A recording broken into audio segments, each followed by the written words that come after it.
A few brief thoughts, if I may, now on the Obama presidency with a little more than a year to go. I think most Americans, most of us now believe we've been perhaps a little too polite about the failings of this White House. Much too nice about its incompetencies, its confused goals, and mindless policies that contradict our national interest. Now, I move tonight to mention the equally obvious but often unspoken quality of this president and this White House. Their overriding, often overwhelming characteristic seems to be this by any standard. They are the weirdest bunch ever assembled as a presidential administration, which makes this presidency not only particularly weird, but historically weird.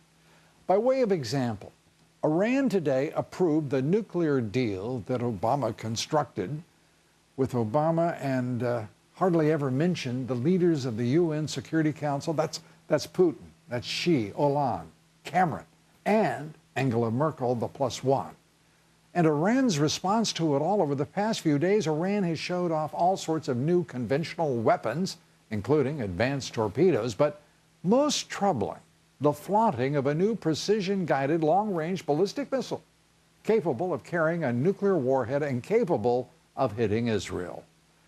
Today, in another show of Iranian power and demonstration of President Obama's weakness, Iran's Revolutionary Guard showed the world a once secret underground missile base packed with medium and long-range ballistic missiles.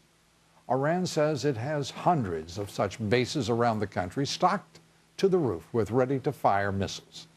Just the latest in a series of dangerous and provocative acts by the Islamic Republic designed to humiliate the weak and confused Obama administration, which seems to be only beginning to understand the price of the president's obsequious, desperate acquiescence to the demands of the Ayatollah, the supreme ruler. And the Obama response to the Iranian provocations and their insults? Why, the White House mustered the courage to acknowledge that Iran's missile test this week appeared to violate UN Security Resolution 1929, which bans Iran from conducting such tests. That resolution is in place until the nuclear deal officially goes into effect, after which Iran will merely be called upon, quote, end quote, not to conduct such tests. In another brilliant stroke of deal-making, the Obama administration has agreed to replace a ban against ballistic missile testing with what would be a request, purely voluntary. The White House assures the Ayatollah.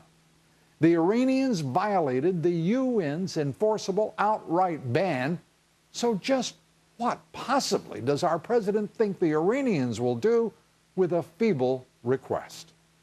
We've all been overly polite witnesses to a presidential administration that seems completely devoid of talent and completely lost in their own warped worldview. And over the remaining 15 months of this increasingly weird presidency, the rest of us will be fortunate indeed if we are only witnesses to, not victims of, what is now clearly a failed experiment in American government. Our quotation of the evening on being overly polite when we should care enough to be straightforward. Paul Valéry, a French philosopher, said this: politeness is organized indifference. I doubt many of us will be indifferent to the events over the remainder of this administration.